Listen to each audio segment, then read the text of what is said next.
This is the new GoPro Hero 13 Black. It mostly looks similar to last year's Hero 12 Black, but there are a few changes in its design. The blue specks from last year are gone, and there's now a heatsink like element on the front, below the camera sensor. No, it's not a real heatsink, unfortunately.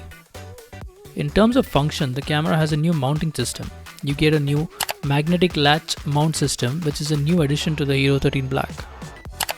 It's now super easy to switch between different mounts and accessories, but we'll have to test how secure they are.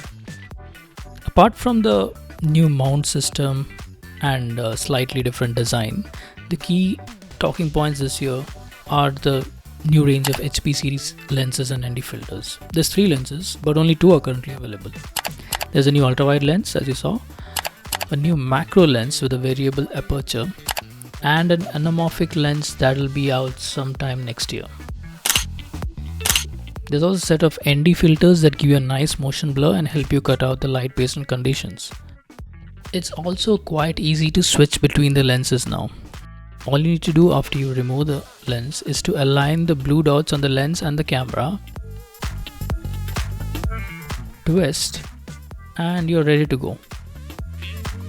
The GoPro Hero 13 Black also automatically detects the attached lenses and ND filters. As for the internals, there's not much new really. It uses the same sensor from last year, but you do get a slightly larger 1900 mAh battery that's claimed to last up to 1.5 hours longer than the Hero 12 Black when recording in 5.3K resolution. That's also something we'll have to test. Apart from that, there's new slow motion modes that let you shoot videos at up to 400 FPS at 720p resolution.